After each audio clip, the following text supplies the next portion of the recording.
ConTinual's One-on-One, a conversation with some of our favorite authors. My name's Jean Marie Ward. I will be your host today.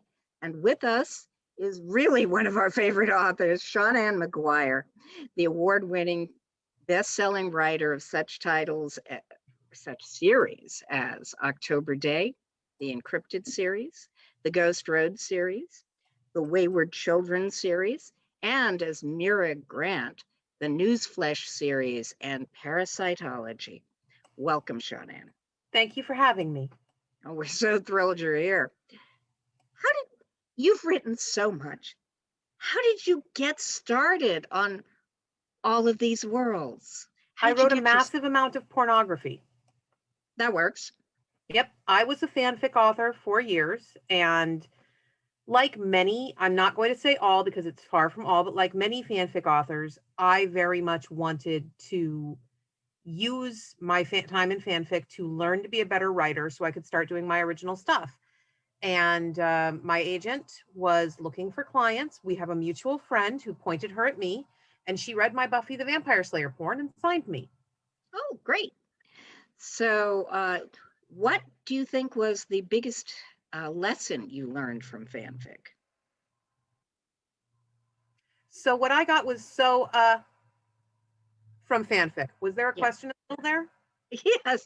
What do you feel was the number one lesson that writing fanfic taught you? How to write good dialogue, how to create compelling characters, how to work in somebody else's universe. What do you think was the best part of it? How to put words in a line. I mean, honestly, one of the things that we don't really talk about that much when we talk about writing is that it is a muscle. It is a craft like anything else. And I hate the word craft because it always winds up tacked onto something enormously pretentious. But in this case, it's a thing that you practice doing. There was a time when hitting 100 pages on a project meant I was committed. I was all in. I was staying there till the end because I had done so much work. And now hitting 100 pages on a project is a Tuesday because I have had so much practice and have taken so much time to refine that skill. And the place I first learned how to do that was in fanfic. Because in fanfic, sometimes I would have a 60-page story. I would have a 30-page story, whatever. When I first started, I was coming out of high school where a 4-page essay was a big deal. So learning how to work at a high volume really was the greatest thing fanfic gave me. Second only to, I wrote for a while in high school for a fanzine for ElfQuest, which was actually a print paper fanzine. I still have it in my closet behind me. And my editor was Arlene Harris. And like the majority of fans, really, just not even writers, the majority of fans, I was the smartest kid in my high school. And that's not an arrogant thing to say because there are thousands upon thousands of high schools. And the smart kid does not get graded as carefully as the less smart kid. It isn't how it works. The teacher doesn't have time for you. If you're one who will get a passing grade, learn the lessons, and absorb what the school expects you to absorb, then the teacher's like, okay, great. I'm so sorry that I don't have time to give you the specialized attention you need, but you're going to be fine. So Arlene was the first time anyone had ever edited me. I turned in my first story for her fanzine, and she sent it back to me just dripping red. It was like Jack the Ripper had been at my story. I had no idea how to deal with that because I had never been edited in my life. And having her do that taught me that sometimes you can be wrong about your own story. You have to learn how to listen and make it better. So you got lessons in editorial revision and critique long before you started submitting to professional magazines or publishers. I did. That was a very useful lesson to learn. And a very lucky lesson to learn. The age of paper fanzines was ending just as I was getting to the point where I was participating in them. And these days, fanzines are pretty much entirely virtual. I'm not saying that barriers to publication are a good thing, But when they were on paper, when fanzines were a physical item, someone had to pay for that paper. So there was a small barrier to publication in that you would have an editor, you would have someone who said, this story needs to be better before I pay to print it. That's not there anymore. Now you just pop onto AO3 and punch all your stuff into the form. And that's great. That's amazing. That has been a huge leveling for the fanfic community because it doesn't shut people out. But it also means that you're not necessarily getting those same lessons in editorial. That's not going to mean that you can't become an amazing writer just through fanfic. It does mean, though, that that is not a lesson you should go into fanfic expecting someone to teach you. Though, as you say, there are a lot of good reasons to start in fanfic. Was October Day a development of a fanfic character, or No, did she spring fully formed like Athena? neither. Okay. How did she come about? Toby is a combination of a whole bunch of factors, including a couple of things that happened to me. The fact that I went to school for a folklore degree. Folklore degrees do not qualify you to do very much in the real world other than teach folklore. And I didn't finish my degree because I ran out of money. So I'm standing around with half of a folklore degree and all of these reference books on the Fae, and no idea how I'm going to turn them into anything useful. And there are people who would argue I didn't turn them into anything useful. I turned them into an urban fantasy series. But that's really kind of where she came out of. It was the work ethic I got from fanfic that enabled me to start writing full-length books pretty much out the gate, rather than any actual contributing DNA. Was she the first character who wound up being a full book for you that was later published, or were some of your other series started first? Nope, Toby predates them all at this point. Rosemary and Rue took me 10 years to beat into a saleable shape. I wrote that book over and over again for literally a decade before it got to a condition where anyone would be willing to give me money to publish it. That's a very good that's a good lesson to learn for our viewers as well, because, in other words, don't give up on your first draft or your 31st. Yeah, something like my 31st. Don't give up on, if you really think that a story and a character has legs, you are either deluding yourself, which is okay if you're doing other things, if you've got a job, if you're not making someone support you full time while you beat on something that everyone in the world has turned down, that's fine. Do spare time on that. Make that your hobby. Everyone knew I was writing a book long before anybody got to see it. And just don't drop it if you really think that that is the story that you need to tell and that is the story that the world will respond to. Keep working on it. Odds are decent you might be right. Yeah. And was she the same character when you started as when you finished the book? And has her cycle, has her series gone in ways that you would have predicted at the end of Rosemary and Rue, or did it surprise you? I mean, I was 18 when I started Rosemary and Rue. I don't think I'm the same author at this point. No. Everything has changed. I don't honestly think I could write the version of Toby that 18-year-old Shannon was writing, just because I'm too grown up at this point. I'm too jaded. Too much. Toby is actively smarter than she was when I started, because one of the problems that younger writers often have, and I include myself on this list, is you don't yet understand how to make a plot work if your characters are smart enough to think their way through it. So you tend to write plots with a lot of the character is going to be a little bit stupid here. The character is going to do something a little bit unreasonable just to try and move the plot forward. So my notes on the first 3 or 4 books were pretty much entirely, Toby is smarter than this. You have written Toby smarter than this. Toby needs to actually behave like she's smarter than this. The shape of the overall story has stayed roughly the same. There have been some side trips that I didn't anticipate. because my biggest ethos as a writer is that actions have consequences. That is how I do life. That is how I do fiction. If I hit you, you are not going to be my friend anymore.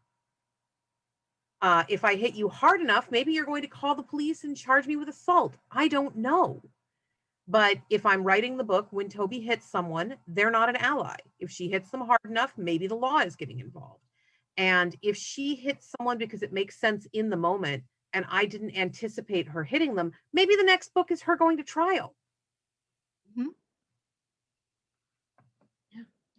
Yeah, I can see that. Yes.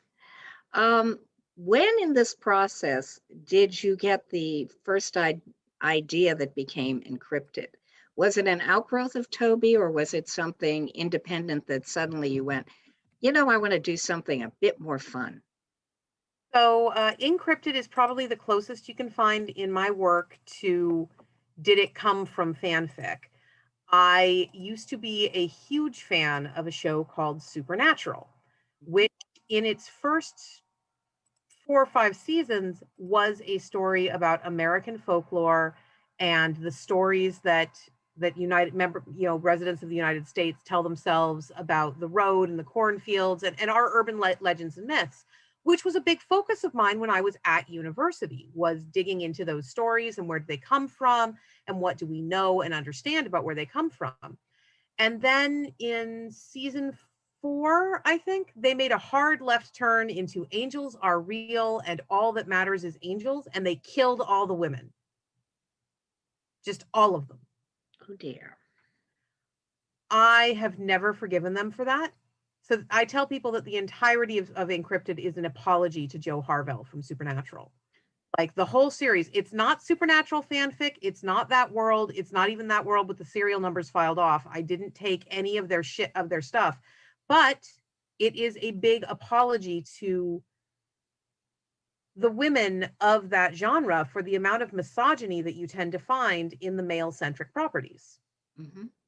That and my friend Kate, who was my personal assistant at the time, she is currently the chair of the Memphis Worldcon bid, turned to me on the couch one night and said, "Hey," I said, "What?" And she says, "Write something that gets us invited to go backstage at So You Think You Can Dance." Another fandom? Yep, I love So You Think You Can Dance. It was a show we always watched together before she moved south and I moved northwest. Yeah. And so I wrote us a series about people who use ballroom dance to fight monsters and got invited backstage at So You Think You Can Dance. Everybody needs goals. I think that's a wonderful goal. Did encrypted come first, or you were talking about the stories that Americans tell themselves, the stories of the roads, and that is, of course, the primary focus of the Ghost Road series, which includes characters from encrypted, specifically Mary. Yep. And they are the only 2 series I have that cross over at all. Technically, Ghost Roads came first because Jennifer Brozek, who is another Seattle area author and a good friend of mine, used to edit a magazine called The Edge of Propinquity. Mm-hmm. And when she did it, she would purchase stories from people for every issue, and she would have stories from what she called her universe authors in every issue. And that was an author who had been commissioned at the start of the year to write 1 story a month for 12 issues. So that every month when you came back to the magazine, you got to feel like you were coming into something continuing and still have something completely new. She asked me to be one of her universe authors, and I asked, "What do you want me to write about?" And she says, "Well, you have all these songs about this hitchhiking ghost character. Why don't you write about her?" So I wound up writing Sparrow Hill Road for The Edge of Propinquity. And while this was going on, I was conceiving and composing the first encrypted novel, which got picked up by Daw. And then they did well enough that we were able to convince Daw that they should purchase Sparrow Hill Road and allow me to print it as what's called a fix-up novel. Mm-hmm. So Sparrow Hill Road is actually a fix-up novel rather than a true narrative. The second book in that series, The Girl in the Green Silk Gown, is a true narrative. And so is the third, Angel of the Overpass, which comes out later this year. Oh, cool. Any idea of what month? Or May. Okay, so it'll be coming out just about the time this interview airs, actually. which is Yay! great timing. Yeah, sometimes serendipity happens. Yes, indeed. The edge of propinquity, I'm going to screw that Propinquity. up. Propinquity, okay.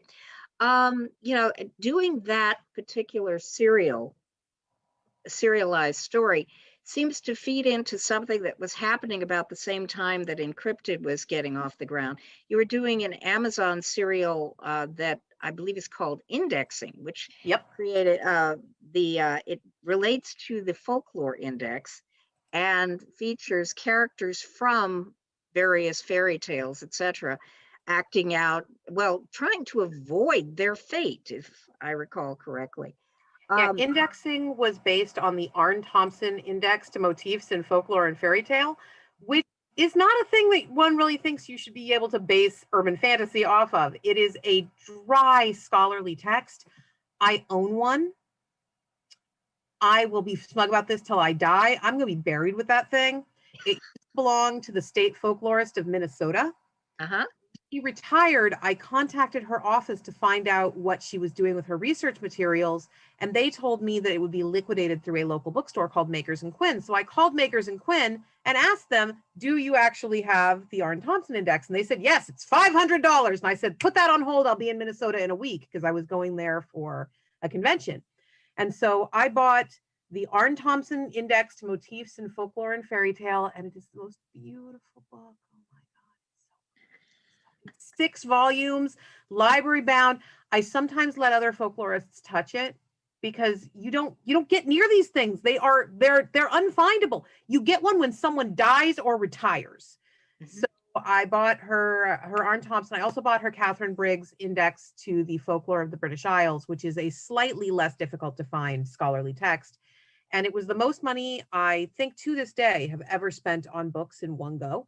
Tax deductible. I was fine with it. Didn't care. They are research materials, although indexing was partially written to justify the fact that I had bought the Arne Thompson index, but I'm not actually working in the academic field.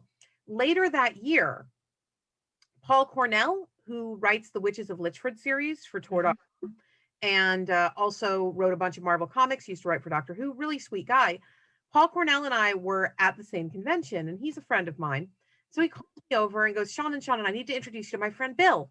And he leads me to this gentleman and says, this is Bill Willingham. He wrote Fables.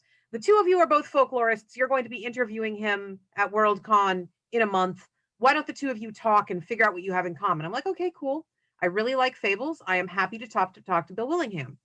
Mm-hmm. And, we're chatting for a little bit. And he says, you're a folklorist. I go, yeah, I am. I went to UC Berkeley in their folklore program. I'm a folklorist. He says, did you know that the state folklorist of Minnesota just retired? And I'm like, yeah, actually, I was aware of that. Funny, but I knew. And he says, I was on book tour, and some out-of-town bitch snuck in and shoved her Arne Thompson index right out from underneath me. And he's like clearly expecting me to get indignant on his behalf. And instead I said, I'm the out-of-town bitch. We are not friends. We are not enemies, but we did not become fast friends from that moment. Did you actually conduct the Worldcon interview? I did. And no fist flew, so that's a win. Nope. I'm good with that. Yeah. He is a nice gentleman. You know, he wanted the Arne Thompson, and I am occasionally worried that, since you do know when I'm traveling because my convention schedule is posted, that he's going to have my house burgled or something. But I don't expect him to smack me. Yeah, but you have Maine Coons. They're better than, they're better than guard dogs. And I have housemates. My house is never completely empty. Yeah. Attack cats. Every writer needs them. So as I see the large furry in the background, large ginger. Oh, that's Meg. Mm-hmm. She is the most profoundly stupid cat you have ever met in your life. Bread mold is smarter. We sometimes say if you look into her eyes, you can hear the dial tone. No. Actually kind of great. Yeah, since this is video, I'm going to go fetch her real quick. Come here, Meg. I know. It's time to mess with you. Messing with Meg. We have a guest star, Meg. This is Meg. Look into those empty eyes. There is not a brain cell in that head. Yeah, but she's so pretty. She is. She's a beautiful girl. She's a beautiful kitty. Very soft, very sweet. She's incredibly good-tempered. as witness what she's putting up with. But she is profoundly not intelligent. Well, that's okay. That could also be a dodge, because I've known cats who played stupid until they had reason not to. Yeah, no, it's not a dodge. Well, we love you anyway, Meg. And I'm really fond of redheads under any circumstance, There you even go. if they're dim. Who's Yeah. not right? Is it Meg? That's right. Yeah. It's Meg. Is she a Maine Coon or is she No, something she else? is a shelter kitty. We have Uh-huh. shelter kitties here at the house. We've got Meg and we've got Mom's Hercules downstairs. Mm-hmm. Um, Meg here was acquired from Seattle Himalayan and Persian Rescue. Mm-hmm. She is neither a Himalayan nor a Persian, but she is fluffy. Yeah. She's about half the size of my smaller Maine Coon. Ah, okay. And much more agreeable to being man or woman handled, as the case may be. I mean, they're all agreeable to being manhandled. Mm-hmm. You know, Maine Coons are good-natured cats. All my cats come from good-natured stock. And if you manhandle them enough, they just get used to it. Well, that's good to know. That's good. Who has given up all hope? Is it you? It's you. Yes, I think she has. And you also put your cats in your books. I noticed that the names that are your cats have relate, at least the ones I've seen, relate to the Encrypted series. I wouldn't be surprised if several others do too. Yes and no. I mean, the characters in Encrypted came first. I named my cats after them. Mm-hmm. So, But you certainly draw on their behavior for people like Tybalt. a little bit. Though I do kind of push back when people are like, oh, Tybalt is clearly a cat you've had. I'm like, dude, He's a Tybalt, person. a person who is having sexual relations with my main character. I do not like the implication of I think he's literally a cat. No. Mm-hmm. But they're still wonderful regardless. Do Yeah, you I ever spend a lot. Sorry, go ahead. You first. I spend a lot of time with cats. You learn how their behavior works. Mm-hmm. Yes, definitely. Um, do you use those the Arn Thompson index for any of your series other than the indexing series, obviously, and perhaps pulling a plot line or two for Toby Day? No, because the Arn Thompson index is literally what it says on the tin. It's an index. It is not the stories themselves. It's not even descriptions of the stories. What it is you open the Arn Thompson index and you flip to princesses with magical gifts. And I don't actually know what tale type that is. But you flip to anything within the story, and it's a tale type. A type is a traditional tale that has an independent existence. It may be told as a complete narrative and does not depend for its meaning on any other tale. It may indeed happen to be told within another tale, but the fact that it may be told alone attests the independence. It may consist of one motif or many. And 510A is Cinderella. A young woman is mistreated by her stepmother and stepsisters and has to live in the ashes as a servant. And we have lots of other little subtypes and things that fall in there. That doesn't give you the story or the plot line. You need to have a book that contains Cinderella to know the story of Cinderella. So the Arn Thompson itself, for all that it is, it's a great flex. You know, owning an Arn Thompson is bragging rights. Look at this thing I have. It makes me so much cooler than you, but it's not actually super useful on the day-to-day. Mm-hmm. What would you say was your most useful reference? My most useful reference for the Toby Day books is probably Catherine Briggs' Field Guide to the Little People. Mm-hmm. I think that may actually be the name of the Aerosmith. The Catherine Briggs is possibly called the World Guide to Fairies, Elves, Gnomes, and Other Little People.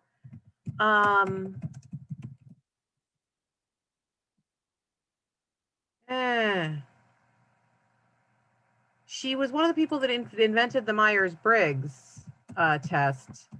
It's a whole thing, but her Encyclopedia of Fairies, Hobgoblins, Bogies, and Brownies is a phenomenally useful reference work. and I have multiple copies because it's completely out of print. And so I'm always afraid that I'm going to kill one. And I used that kind of like you'd use Wikipedia.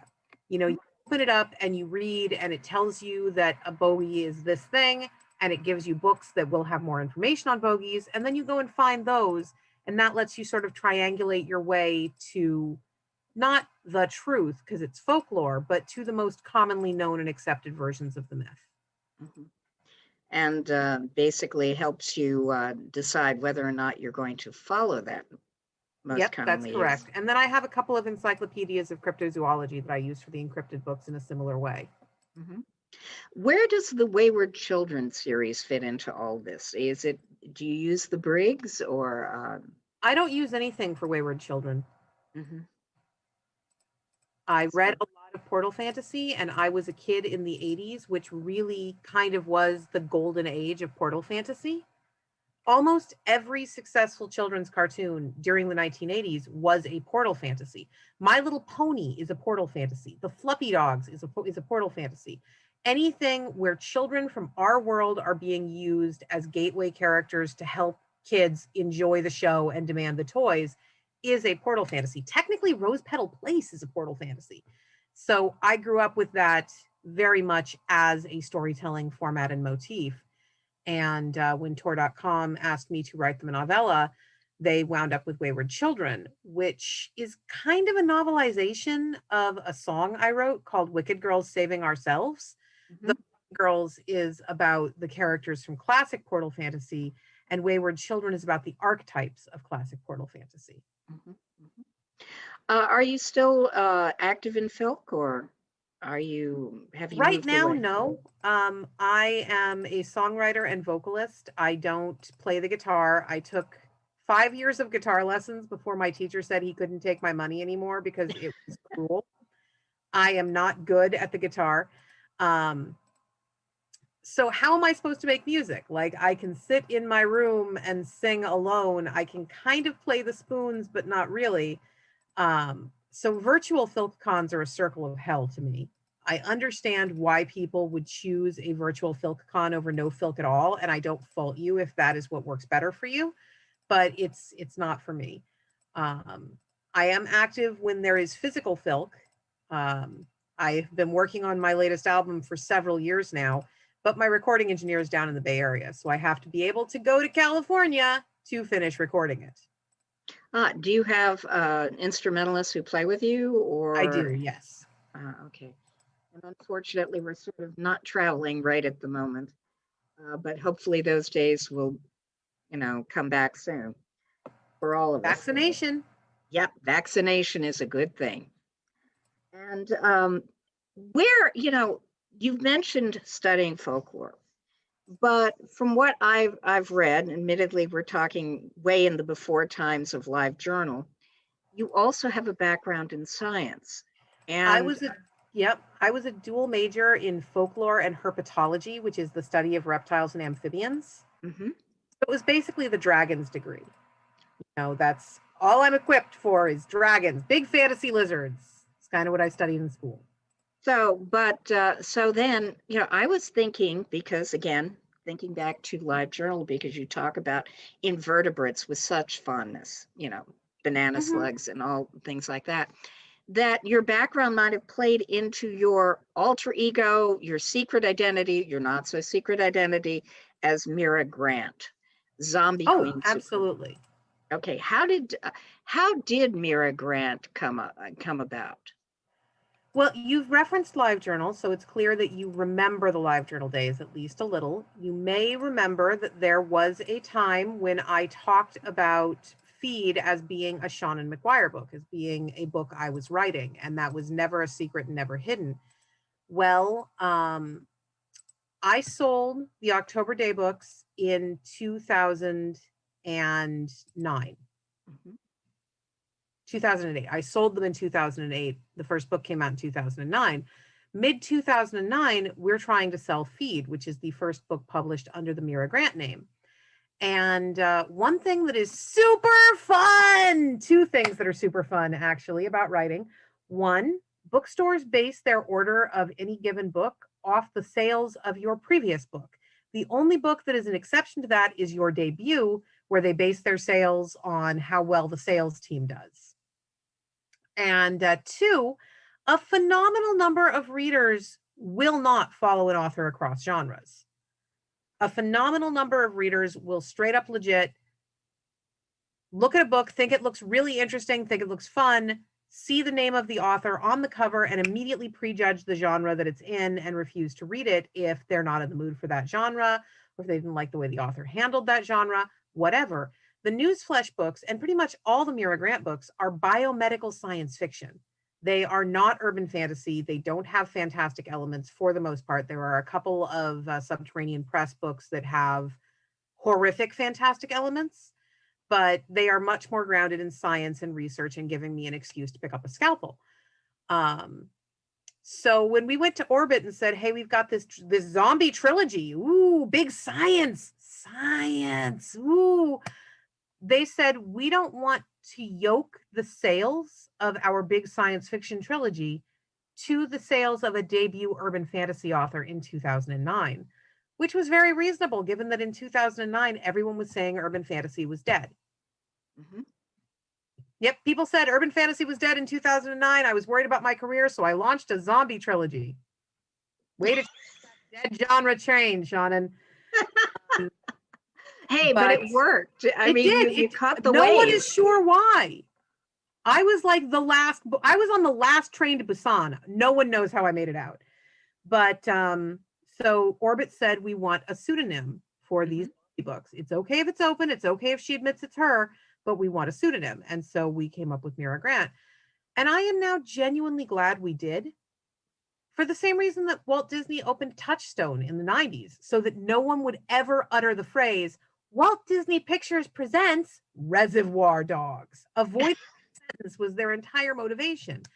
I have had literally dozens of readers come up to me and say, I read Feed. It's my favorite zombie book. It's changed my life. It has made my world manifestly better. Some variation on that sounds incredibly self-serving when I say it statement. And then follow that up with, I would never have read it if I had known it was you. Because urban fantasy gets dismissed as a girly genre. It's all vampire porn in some people's eyes. And those people would not have voluntarily read my science fiction if they had connected it in any way to my urban fantasy. That seems so tragic, because it's such a limiting view of urban fantasy. Because, I mean, you got things, you've got everything from Toby Day to, yes, Charlene Harris's, Stokey Stackhouse series, to Ben Aronovich, Rivers of London. That it is a huge genre. So part of the problem is actually in what you just said. I love Charlene to death. She's one of my favorite humans. Stokey Stackhouse is not urban fantasy. And calling it urban fantasy does it a disservice and does the genre a disservice. Stokey Stackhouse is paranormal romance. Fair enough. That is a sister genre. It's an adjacent genre. There is nothing wrong with being either one over the other. But it means that when Charlene was writing them, she was following different rules than an urban fantasy author is following. One of the rules she was following is the paramount to romance rule that there is always a guaranteed happy ending at the end. Mm-hmm. That's not there for urban fantasy, because urban fantasy is not an inherently romantic genre. And so the fact that it can be so very easy to confuse urban fantasy with paranormal romance is part of why it gets so ghettoized, for lack of a better term.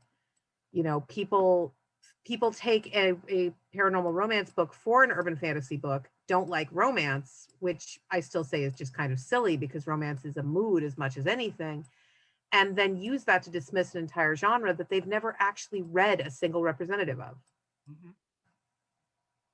Yeah, I always found that the willingness to dismiss romance was A, silly, given the volume of sales that you have in romance, and B, when just about every popular fiction encompasses a romance of some variety, most of them being the reward for having achieved the goal of the narrative. there is a difference between romantic elements and a romance, and one of them is in those rules that I cited before. Yeah. Every genre has its rules, and Mhm. have to understand and accept them to a certain degree. You're not being clever and subversive if you decide you're going to write a romance that doesn't have a happy ending. You're pissing off your romance readers, and you're not getting them for your next book is what you're doing. Mhm. And that does unfortunately hurt a lot of people's willingness to onboard with urban fantasy because they've already decided to dismiss it as being a genre that it isn't. Yeah. Well, I think they're all good, frankly, but Agreed. that's just me, you know. Um, when what what are you looking forward to in the near future? What are you working on now? Any new projects we should be looking out for? I mean, you write so damn much, and it's all good. Well, Uh, thank you. I yeah, mean, what gets what published? direction are you going in next? What can we look forward to? Well, what you can look forward to right now, I am working on the June, July Patreon story for my Patreon because I'm trying to bring the timeline that I've been working in there up to date with the encrypted novels. Hmm. Um, Bless you. bless me. Um, I literally just turned in the October daybook for this year on Friday. Ah, Um, and just finished writing the encrypted book for next year on Tuesday. mhm. So right now, I'm mostly in short fiction, editorial, and breathing land. Yes. Yeah, well, with two books and multiple short fictions, that's perfectly understandable. And I'm going to be looking forward to both of those titles whenever they are whenever they are announced. Okay, we've talked a lot about writing over the course of this interview, and we are sort of coming up on the close of our time together. Okay. So, what advice? I know that there is no one size fits all in this, but what would you tell an aspiring author, or what would you tell your younger self in terms of uh, what you should be doing as a writer? I mean, I would not tell my younger self anything. I'm always a little horrified by that particular thought experiment because so much of success and getting things right and all of that, so incredibly, ridiculously much of it is luck and timing. And those are factors you can't control. Mhm. Honestly, I would be afraid if you gave me the opportunity to talk to my past self, I'd be afraid that I would be the butterfly and just I would flap my wings and somehow that would destroy my entire career because I would be 5 minutes out of sync with where I needed to be. Mhm. So I wouldn't talk to me out of sheer fear. Give me a time machine and I will use it to go back in time and buy vintage My Little Ponies new in package. Um, Now, to other aspiring writers, I kind of want to restate that. So much of it is luck and timing. You may think that you're amazing. Maybe you are amazing. Maybe you are the single best thing to happen to whatever genre you're working in the last 20 years. That doesn't guarantee you success. No one owes you anything. So much is just going to be in when do you hit, how do you hit the right people? Do you get lucky? And people who try to downplay the part of luck in this business usually just don't want to admit that they didn't actually somehow magically earn everything they've got. No one has earned everything they've got. That's not how it works. The other big one is you mentioned that there's nothing universal, and there's not. The only completely universal writing advice I have ever found is that there is no completely universal writing advice. There is some universal business advice. The single best piece of advice I was given came from Todd McCaffrey, Anne McCaffrey's son, who I met at a Lost Con right after Rosemary and Rue came out. Or right before Rosemary and Rue came out. I was able to give him an ARC, which he did give to his mom. So Anne McCaffrey read my book before she died, and he says she liked it. But Todd says, you're a brand new novelist. You're a baby novelist, all full of excitement and novelty. That's wonderful. Can I give you some advice? And I said, yes, please. That would be great. Tell me anything. I am a sponge. Fill me with knowledge. And he says, don't quit your day job until you can pay your bills off the royalties. And he was right. You know, don't quit your day job until you can, with reasonable assurance, know that you'll be able to pay your power bill, your food bill, and your vet bills off of your royalties. Because otherwise, you know, if you go, oh, I got a big advance, great. Maybe that book doesn't sell. Maybe you never see another big advance. And advances, you know, we're not good at big numbers. An advance can be a huge check. The single biggest check I've ever been handed was $45,000. That is more money than I made in a year, my first 4 years in the workforce. I died. But that check was for 3 years of work. A third of it went immediately to the government. So I now had to live for 2 years in the state of California on $30,000. That's not even a poverty wage. You know, so it's not, oh, poor me, I don't get paid enough. I get paid reasonably well. I'm doing okay. But don't let the numbers on the check make you think that that's what it's going to be every month. Anyone who tells you to write every day or you're not a real writer is lying to you. Anyone who tells you that you have to like everyone or you will be sent to the Regina George box of punishment is lying to you. Anyone who tells you that if you are a female or assumed female author, you must let older male authors put their hands anywhere they want on you is both lying to you and wants a broken wrist. I punched someone who shall not be named in the throat because he thought that sticking his hand down my shirt and inside my bra was a great way of saying hello to the new baby author. And he didn't like it. I wouldn't have blamed you a bit. And we could share stories off. Yep. And the screen. convention code of conduct would probably kick me out today, and I would go willingly. I would be upset if somebody groped me, I hit them in response, and then I was the one that got kicked out. But if we both got kicked out, nope, that's fair. That's perfectly fair. Okay, bonus round.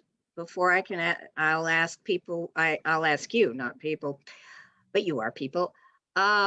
Unless you're actually an item on that Arn Thompson list, but we won't go there. Oh, I'm the vanguard of an invading race of alien plant people on its way to wipe out your puny planet. I remember that story from Steampunk versus Alien. It was brilliant. Lady Anthea's Guide to Horticultural Warfare. Absolutely brilliant.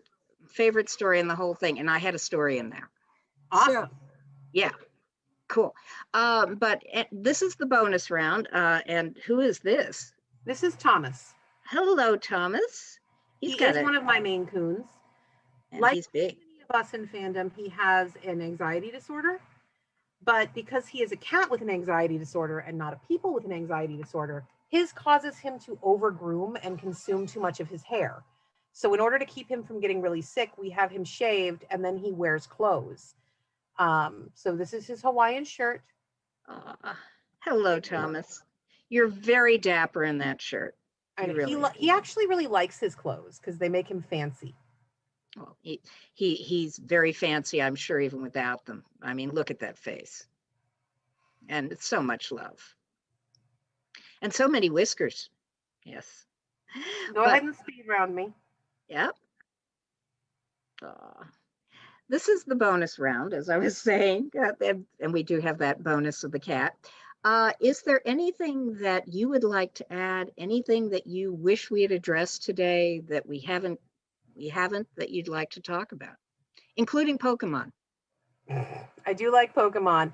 You know, I've spent most of the panini that we've been in for the last year collecting vintage My Little Ponies. My therapist actually told me that I should, which is the single best thing any therapist has ever said is, nope, buying My Little Ponies is self-care for you. Keep doing it.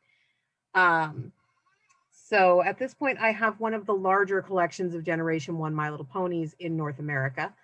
I have good cats. I do like Pokemon. I'm very excited about the upcoming games. I am a competitive Pokemon video game player, though I was supposed to test into the Washington Pokemon League in 2020, and I bet you can guess why that didn't happen. I'm sorry. A new area's Pokemon League. You get to make 10-year-olds cry. Mhm. Yeah, 2020 was something better seen in the rearview mirror. Yes. So, okay, this is it. Where can folks find you and your work on the web? So, as far as I am aware, all of the people who claim to be Seanan McGuire on social media are actually me. So I am Seanan McGuire on Twitter. I am Seanan McGuire on Tumblr. I am on TikTok, but I don't make videos. I just use it to watch funny D&D stuff because D&D makes me happy. Mostly you will find me on Twitter or Tumblr or on my website, which is SeananMcGuire.com. Do you see a pattern? I am also on Patreon as Seanan McGuire. Jean Marie mentioned earlier that, that's one of the places where I am. You reliably get a piece of short fiction every month, starting at the $1 level. And you get the joy and wonder of knowing that you've paid my vet bills. My cats really appreciate you as much as they appreciate anyone because they are cats. Yeah. And you're not only paying the vet bills, you're paying for their wardrobe too. You are. And a very fine wardrobe it is. Thank you so much, Seanan, for sharing this hour with us. No, thank And you for having me. Our pleasure. And thank you out there from ConTinual, the never-ending convention. Stay safe.